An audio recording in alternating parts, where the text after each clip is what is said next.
Bon, le PSG donc va affronter Aston Villa. Les équipes vont jouer 3 matchs chacune d'ici là, qui est un truc un peu en négatif, parce que Paris a des adversaires largement à sa mesure, parce que c'est Angers, Saint-Etienne et donc Dunkerque en coupe. Aston Villa à l'inverse. Alors Aston Villa n'a pas joué depuis longtemps, depuis le 12 mars, parce qu'ils avaient avancé leur match, donc ils vont être plutôt frais, mais ils vont avoir 3 matchs aussi à jouer avant le PSG, donc un match de coupe contre Preston et après du très haut de tableau, parce qu'Aston Villa joue évidemment la PL, ils sont à 4 points Ils de sont la 9e, 4e voilà, place, ouais, mais bon, mais c'est serré. 4 points, et justement ils jouent Brighton et Forest qui sont au-dessus, donc c'est des matchs très très importants pour la saison d'Aston Villa aussi. Pourquoi c'est le piège parfait Aston Villa à l'inverse de Liverpool, parce qu'on connaît évidemment Unai Emery, c'est l'un des plus pragmatiques de sa génération. Luis Enrique l'a dit, alors on a tendance parfois à sous-estimer un peu ses déclats, parce que comme c'est 2 entraîneurs espagnols, on s'est dit bon, il a dit c'est l'un des meilleurs machins, mais c'est parce qu'ils sont espagnols et puis que les coachs aiment bien se complimenter avant les matchs. Mais Enrique et Emery se connaissent très très bien, et Luis Enrique, pardon, parce qu'il ne faut pas dire Enrique, parce que Ouais, c'est ça, c'est Luis un nom Enrique, composé à pas la base. Luis, plus loin Enrique, voilà, merci. C'est qu'Unai Emery va lui poser des problèmes, parce que Aston Villa a une identité, mais son identité, justement, c'est de ne pas en avoir. C'est de ne pas être dans le dogmatisme. C'est pas un jeu de possession, mais ils peuvent avoir la possession sur des matchs. C'est pas une équipe qui ne joue qu'en transition, même s'ils ont pu embêter beaucoup de gros, parce qu'ils sont très à l'aise contre les gros. Le Bayern peut en parler, City peut en parler. Ils font nul contre Liverpool, ils font nul contre Arsenal aussi. Aston Villa, c'est une équipe qui va t'embêter parce que ça va être une attaque-défense. On peut se le dire aujourd'hui.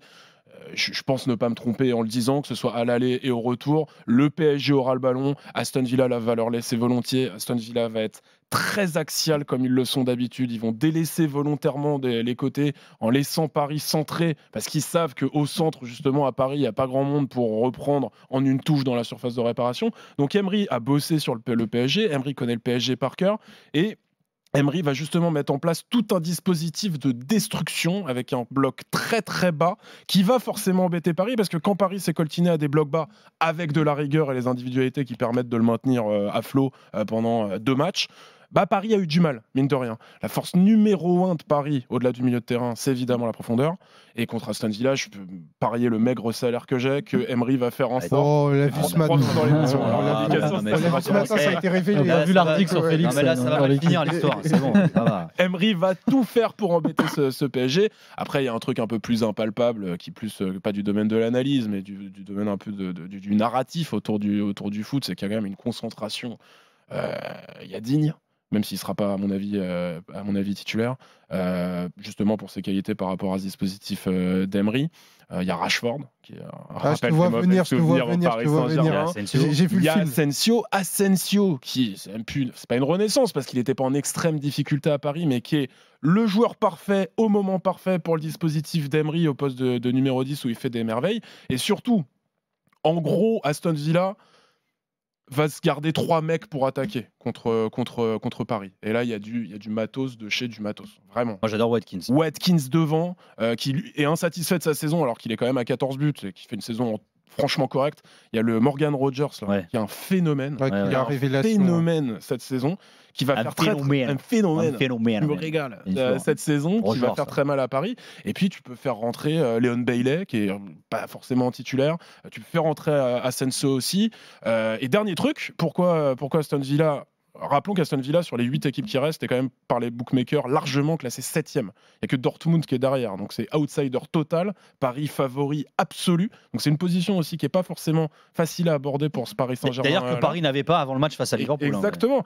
C'est l'inverse de Liverpool. Liverpool a laissé des espaces, Aston Villa en laissera pas. Après, Paris a largement les capacités et le talent pour passer, c'est pas la question. Et pourquoi c'est piégé aussi? Parce que McGinn et son pied gauche, c'est un excellent tireur de coups de pied arrêté. Quand Aston Villa chope un coup franc à 40 mètres du but, il n'y a pas de on joue vite et on construit. C'est ballon dans la boîte, et ils ont 7, 8, 9 joueurs au-dessus d'un mec 90. Les défenseurs centraux, ils sont très très grands. Les attaquants aussi. Rodgers, il est très vif, mais il est grand aussi. Donc Paris a tenu sur coup de pied arrêté contre Liverpool, notamment à Anfield, avec des sorties de Donnarumma, pas toujours académiques, mais ma foi, il a toujours réussi à dégager le ballon du point. Il va avoir un sacré spécifique contre Aston Villa aussi. Après, Paris, à l'inverse d'Aston Villa, s'adaptera pas à l'adversaire. S'il prive Aston Villa totalement de ballon, les Villains seront en difficulté. Dernier truc, retour à Villa Park. Ils n'ont pas perdu là-bas depuis la J1. contre Arsenal, si je dis pas de bêtises. En tout cas, c'était en La août. deuxième journée, ouais. Et c'est Odegaard, vraiment, ouais. alors l'expression est un peu galvaudée, mais ils en parlent aussi. Emery en parle souvent. Villa Park, va falloir y aller, surtout sur un match retour. Faut faire la décision avant.